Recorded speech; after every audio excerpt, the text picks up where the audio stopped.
बिस्मिल्लाहिर्रहमानिर्रहीम, अस्सलाम वालेकुम। खेलों की खबरों पर तबसरों और तजियों सजे स्कोर के एक और प्रोग्राम के साथ सैयद याया हुसैनी आपकी खिदमत में हाजिर है। T20 क्रिकेट में ख़राब ओवर और एक या दो कैचेस ड्रॉप होना मैच का नतीजा बदल सकते हैं और T20 क्रिकेट में मखसूस फार्मूले के तहत खेलना भी हरीफ टीम के लिए आसानी पैदा करता है। इतवार को पाकिस्तान और श्रीलंका के दरमियान एशिया कप 2022 के फाइनल में भी कुछ ऐसा ही देखने में आया, जहां श्रीलंकन टीम इब्तिदा में लड़खड़ाई ज़रूर, मगर फिर उन्होंने अपने कदमों पर खड़े होकर पाकिस्तान को संभलने का मौका न दिया।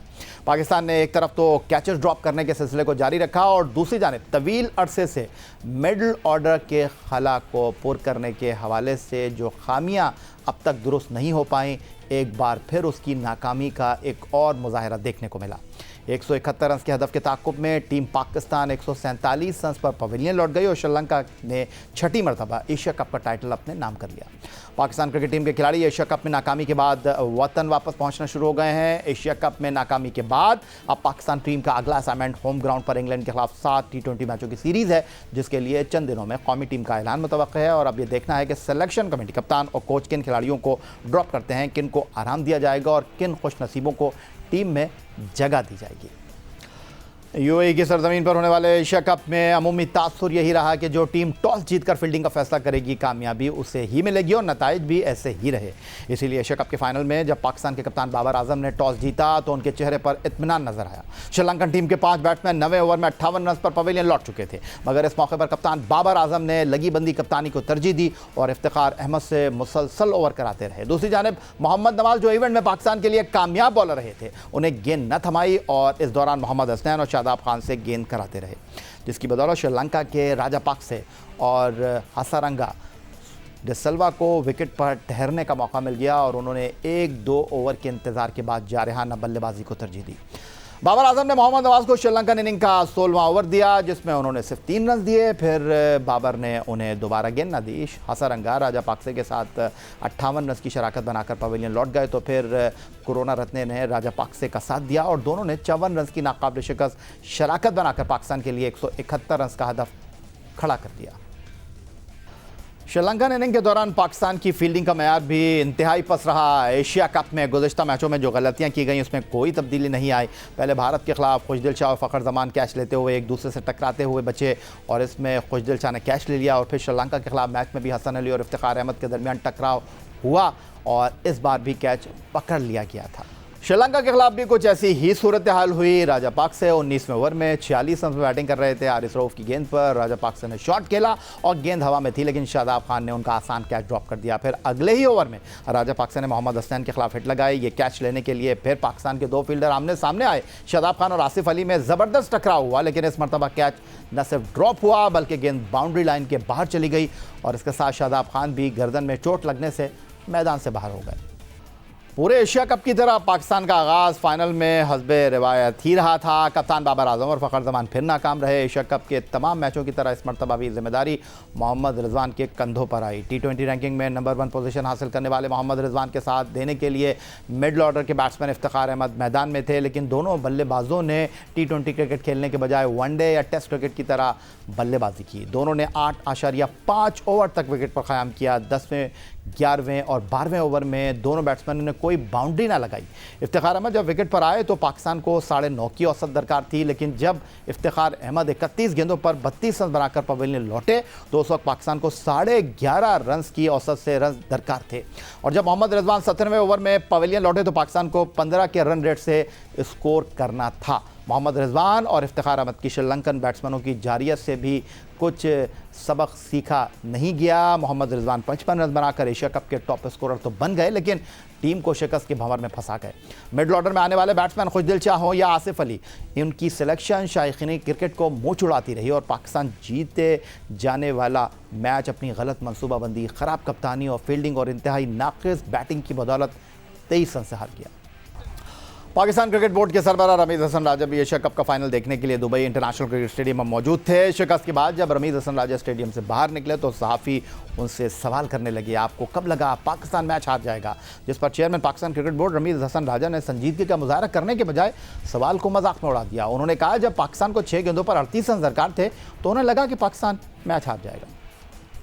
कहाँ लगा कि मैच हाथ से निकल चुका है? जब 38 रन रह गए 6 बॉलों पे वो कैप्टनसी वो कैप्टनसी थी। नहीं नहीं यार, ये देखो यार, जीत हार होती है, एक तो पहले ये अंडरस्टैंड करना है, और दूसरा ये है कि कैचेस ड्रॉप हुए क्रूशल, उसके बाद बैटिंग का रिदम नहीं है बना, और जो इम्पोर्टेंट चीज़ ये है कि हमें स्पिन को और बेहतर खेलना है। उसी जब तक स्पिन को हाथ से नहीं परखेंगे तो आपका इसी तरह से प्रेशर में रहेगा। ये आपको लगा नॉकआउट मैच का प्रेशर था? नहीं, कोई प्रेशर नहीं था।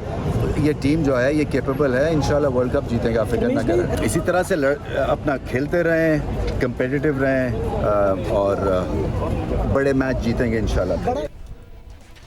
उधर पाकिस्तान क्रिकेट टीम के हेड कोच सकलान मुश्ताक का रवैया भी रमीज़ हसन राजा से मुख्तलिफ नज़र ना आया। मैच के बाद जब वो प्रेस कॉन्फ्रेंस के लिए आए तो वो T20 वर्ल्ड कप के सेमीफाइनल और एशिया कप के फाइनल तक पहुंचने को टीम पाकिस्तान की कामयाबी करार देते रहे। इस मौके पर सकलान मुश्ताक से सवाल हुआ, जब टॉप ऑर्डर ने परफॉर्म किया तो पाकिस्तान जीता रहा, अब टॉप ऑर्डर के नाकाम होने के बाद मिडल ऑर्डर भी परफॉर्म नहीं कर रहा, तो head coach Pakistan cricket team ने क्या जवाब दिया, आप भी देखिए।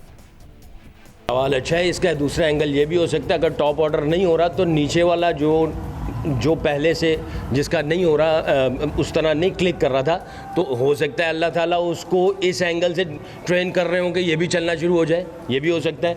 पिछले एक प्रेस कॉन्फ्रेंस में किसी ने मुझसे पूछा था कि भाई बाबर का, मैंने कहा अगर बाबर की फॉर्म नहीं लगी हुई तो अल्लाह ताला नसीम को मैं 2 छक्के मरवा दिए, खुशदिल शाह एक मैच में गया और उसने 4 छक्के मार दिए, नवाज ने जाके परफॉर्मेंस दे दी, इसी तरह आप देखें आसिफ अली ने छक्के मार दिए।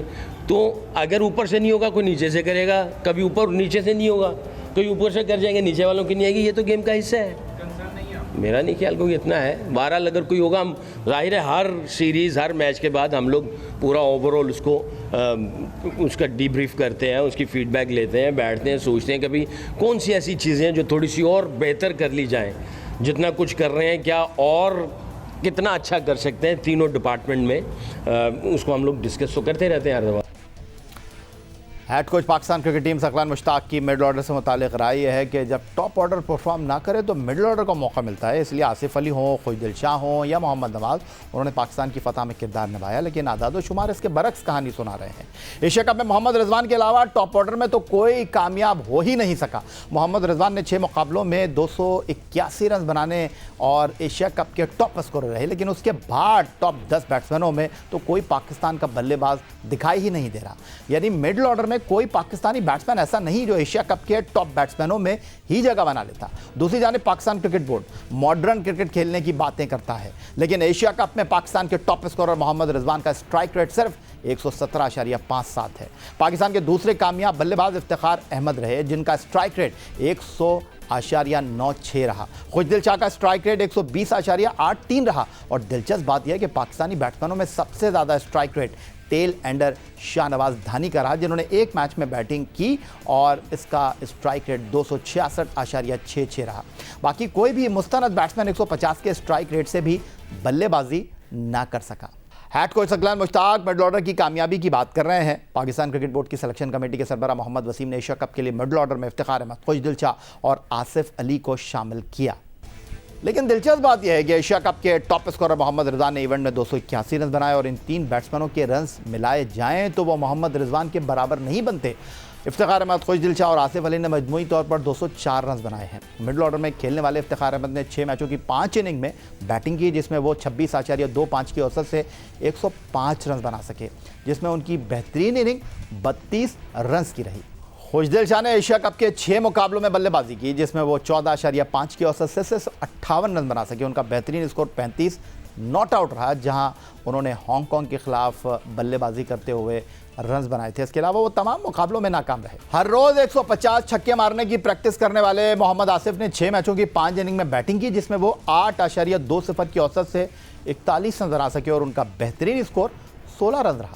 फाइनल में श्रीलंका के खिलाफ शिकस्त हुई तो साबिक कप्तान पाकिस्तान क्रिकेट टीम शोएब मलिक ने एक ट्वीट लिखा कि हम कब दोस्ती और पसंद नापसंद की रिवायत छोड़ेंगे, अल्लाह हमेशा ईमानदारों का साथ देता है। इस ट्वीट पर सकलान मुश्ताक से सवाल हुआ तो उनका कहना था कि यारी दोस्ती होना कोई गलत बात तो नहीं है, क्रिकेट खेलते हैं तो दोस्ती भी होती है। आपकी यारी दोस्ती तो हर किसी से होनी चाहिए या दुश्मनी होनी चाहिए, आपको तो हर किसी से यारी दोस्ती होनी चाहिए। और मेरा तो बिलीफ है कि भाई अगर हम लोग क्रिकेट खेल रहे हैं, किसी भी डिपार्टमेंट के अंदर हैं, हम इस ज़मीन पे रहते हैं और इसमें हमारी यारी दोस्ती हर किसी से होनी चाहिए। खाली 2 4 5 जो करीबों से नहीं, आप जितना यहाँ मजमा बैठा हुआ है, मेरी सबसे यारी दोस्ती होनी चाहिए। आप सब मेरे दिल के करीब होने चाहिए। मेरा नहीं ख्याल कि ये किस तरह की ट्वीट है और क्या जवाब दूँ, मेरे पास कोई इतना इसके अलावा कोई आंसर नहीं है। Chairman Pakistan cricket board Rameez Hassan Raja ऐट को सकलान मुश्ताक एशिया कप के फाइनल में शिकस्त पर कुछ भी कहें, लेकिन आवाम की आवाज़ उनकी बातों की नफ़ी कर रही है। दुबई के इंटरनेशनल स्टेडियम में एशिया कप का फाइनल देखने के बाद पाकिस्तानी शायकीन क्रिकेट बहुत गम और गुस्से का इजहार कर रहे थे। अब भाई पाकिस्तान की कारकर्दगी पूछ रहे हो, कुछ किया हमने कोई कारकर्दगी की है? आज किया क्या ये बता दो मुझे। ना कैच पकड़ा, ना बैटिंग हमारी 0, फील्डिंग हमारी 0 -0। बस हम अपना दिल ही पकड़ के मिनट पिछो पानी। हारता बंदा कुछ करके हारो, कुछ करके हारते तो कोई गम की बात नहीं है। और खेला तो सही, स्पोर्ट्स है तो खेला तो सही ना। क्या कुछ करने के लिए बाकी रह गया? सब कुछ अंदर हो गया। I'm obviously very disappointed, but my mum is more disappointed. लेकिन it's okay, it's just a game, होता है। We are disappointed, but next time inshallah. Pakistan की परफॉर्मेंस बहुत बुरी थी फाइनल में, और श्रीलंका की बहुत अच्छी थी और वो डिज़र्व करते हैं जीतना, इसीलिए वो जीत गए। बहुत डिसअपॉइंटेड है पाकिस्तान की परफॉर्मेंस से ओवरऑल, बैटिंग से ख़ास तौर पे। बॉलिंग अच्छी थी लेकिन फील्डिंग और बैटिंग बहुत बुरी थी, बहुत ज़्यादा बुरी थी। बहुत डिसअपॉइंटेड है। बिल्कुल अच्छी नहीं थी परफॉर्मेंस, बैटिंग भी, और बहुत स्लो खेल रहे थे, जैसे कोई डर है। मतलब खुल के खेलें, आप प्लेयर्स हैं, हमें यू एंटर्ड इनटू फाइनल्स, लेकिन अनफॉर्चुनेटली बहुत बुरी परफॉर्मेंस थी। क्या टीम सेलेक्ट की है, राइट? आप जो है ना, एक मैच में जो है आपके मिडिल ऑर्डर चलता नहीं है, फील्डिंग के कोई होश नहीं है। खुदा के लिए वर्ल्ड कप आ रहा है, खुदा के लिए ढंग के खिलाड़ी सेलेक्ट करो यार। डिसअपॉइंटमेंट तो है, लेकिन ये कि बहुत अच्छा हो सकता था, बहुत बेहतर हो सकता था। डिसअपॉइंटमेंट तो होती है, लेकिन at the end it's just a game. प्लेयरों ने, श्रीलंका ने अच्छी मेहनत की, वो जीत गए माशाल्लाह, बहुत अच्छा खेले वो। फील्डिंग भी उनकी अच्छी थी और बैटिंग भी उनकी अच्छी थी। फील्डिंग बहुत अच्छी थी श्रीलंका की। एशिया कप क्रिकेट टूर्नामेंट खत्म हो गया, और एशिया कप क्रिकेट टूर्नामेंट से पहले शिकवा ये था कि एशिया कप से पहले पाकिस्तान ने कितने T20 मैच खेले, और अब बारी है जनाब ऑस्ट्रेलिया में मुनक्किद होने वाले ICC वर्ल्ड T20 की, जिससे पहले टीम पाकिस्तान को कुछ लगभग 13 से ज़्यादा T20 मैच खेलने का मौका मिलेगा। इस पर गुफ्तगू करेंगे एक ब्रेक के बाद।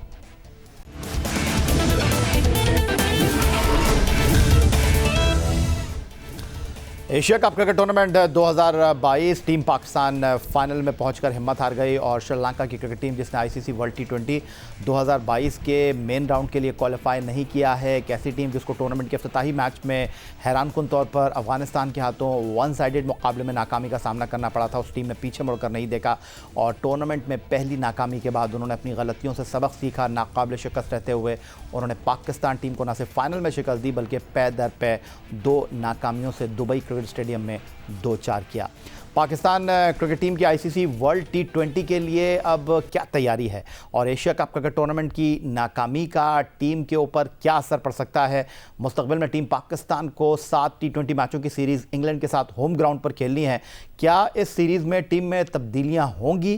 क्या तब्दीलियां इस टीम में अब नागुज़ीर हो गई हैं? इस तमाम सूरत हाल पर गुफ्तगू करेंगे, और टेलीफोन लाइन पर हमें ज्वाइन कर रहे हैं रोज़नामा जंग कराची के senior cricket sports correspondent Abdul Majid Bhatti साहब, जो एशिया कप क्रिकेट टूर्नामेंट के दौरान UAE में मौजूद रहे, टीम की कारकर्दगी को उन्होंने विटनेस किया। और इस्लामाबाद से टेलीफोन हमारे साथ वीडियो लिंक पर मौजूद हैं द न्यूज़ इंटरनेशनल के सीनियर स्पोर्ट्स कॉरेस्पॉन्डेंट अब्दुल मोई शाह साहब। दोनों को खुशामदीद कहेंगे, और पहले मैं चलूँगा सीधा अब्दुल मोई शाह साहब की तरफ। शाह साहब, ये जो एशिया कप क्रिकेट टूर्नामेंट में टीम की कारकर्दगी रही है, और अचानक टीम पर तनकीद का सिलसिला जो है वो शुरू हो गया है, और कुछ लोगों का ख्याल है कि थोड़ा हल्का हाथ रखना चाहिए, क्योंकि टीम फाइनल में पहुंची। भारत की टीम तो फाइनल में भी नहीं पहुंच सकी, लेकिन टीम का जो फाइनल में खेलने का अंदाज़ था वो इस वक्त ज़्यादा मौजूए बहस है, क्योंकि जिस अंदाज में टूर्नामेंट का फाइनल टीम खेली है वो किसी को पसंद आया नहीं। या बिल्कुल मेरा ख्याल है तनकीद जायज़ है, और तनकीद इसलिए जायज़ है कि आगे आपके इतने बड़े इवेंट्स आ रहे हैं, आगे world cup T20 world cup आ रहा है। अगर टीम की यही हालत रही और फाइटिंग स्पिरिट ऐसे ही रही, तो मुझे नहीं लगता कि हम कोई अच्छी परफॉर्मेंस दे सकेंगे T20 वर्ल्ड कप में। प्रॉब्लम क्या है पाकिस्तान की टीम के साथ कि वो एक ऐसी सिचुएशन में खेलना चाहते हैं ज़्यादातर प्लेयर आपके, वो समझते हैं आइडियल सिचुएशन उनको मिले, आइडियल सिनेरियो मिले, बाउंस उनको विकेट पे ठीक मिले, स्पिन उनको कम मिले। खासकर जो आपके मिडिल और लोअर ऑर्डर वाले बैटिंग लाइनअप है, उनको एक आइडियल सिचुएशन चाहिए स्कोर करने के लिए। अगर आपके टॉप के 5 प्लेयर 6 प्लेयर सिर्फ 21 रन बनाते हैं और वो भी फाइनल में, तो मेरा ख्याल है फिर आपका जीतना, और आप इस तरह समझें कि आपकी अच्छी परफॉर्मेंस होगी। और ख़ासकर जहां टीम आपकी जा रही है इस वक्त, वर्ल्ड कप के लिए तैयारी हो रही है, वर्ल्ड कप में तकरीबन यही टीम इर्द गिर्द करके एक आध कोई चेंज हो सकती है, मुझे तो नहीं लगता कोई और चेंज होगी। तो फिर आपका मेरा ख्याल है वहाँ पे फाइट करना, अच्छी टीमों के खिलाफ खेलना, जहाँ बाउंस ज़्यादा होता है, जहाँ बाउंड्रीज बड़ी होती हैं, बड़ा मुश्किल लगता है। जी, शायकीन क्रिकेट क्या तनकीद करेंगे और शायकीन क्रिकेट क्या तहफ़्फ़ुज़ात का इज़हार करेंगे? Senior sports correspondent the news international मोई शाहनवाज साहब ने एक सांस में जनाब टीम की खामियों को खूबियों पर जनाब रख दिया है, और उन्होंने कहा कि जनाब जो कुछ गुफ्तगू हो रही है, जो कुछ हो रहा है, ये जनाब राइटिंग ऑन द वॉल है। अब्दुल माजिद भट्टी साहब, सीनियर क्रिकेट स्पोर्ट्स कॉरेस्पॉन्डेंट रोज़नामा जंग कराची के टेलीफोन लाइन पर, वो भी हमें ज्वाइन कर रहे हैं। माजिद भट्टी साहब, हार जीत खेल में हो जाती है, और जो रवैया टीम का 170 रन के हदफ के ताक़ुब में बल्लेबाजी करते हुए रहा, वो किसी को पसंद नहीं आया, और मोई शाह साहब ने इस हवाले से अपनी गुफ्तगू में खुलासा किया है, वो आपने सुना। लेकिन मेरे लिए जो सबसे हैरानकुन बात है वो ये है कि जो टीम के कोच सकलैन मुश्ताक साहब हैं, उनको यह सब कुछ दिखाई दे नहीं रहा, उनको चीज़ों की हसासियत का अंदाज़ा है नहीं। जिस तरह बाबर आजम एक लगी बंदी कप्तानी करते हैं, उसी तरह सकलैन मुश्ताक साहब जो है एक लगी बंदी गुफ्तगू करते हैं, ना उससे राइट जाते हैं ना उससे लेफ़्ट जाते हैं, और वो हर चीज़ को बहुत लाइट लेते हैं। सही है ऐसा? बिल्कुल यहिया, आपने बड़ा अच्छा तज्जिया किया सकलैन मुश्ताक की जो बॉडी लैंग्वेज है। परसों रात को जब पाकिस्तान दुबई में फाइनल हारा, और उसके बाद सकलैन मुश्ताक प्रेस कॉन्फ्रेंस में आकर जिस तरह टीम को डिफेंड कर रहे थे, तो दुनिया भर का मीडिया वहाँ मौजूद था, इंडियन मीडिया बहुत ज्यादा था, वो सब मजाक उड़ा रहे थे कि यार पाकिस्तान का जो हेड कोच है वो फलसफी बनकर यहाँ गुफ्तगू कर रहा है, कोई चीज क्लियर कट न तस्लीम करने के लिए तैयार है न बताने के लिए तैयार है। तो मेरे ख्याल में हार जीत होती है। बिल्कुल आपने सही कहा कि तनकीद बराए तनकीद नहीं होनी चाहिए, तनकीद बराए इस्लाह होनी चाहिए।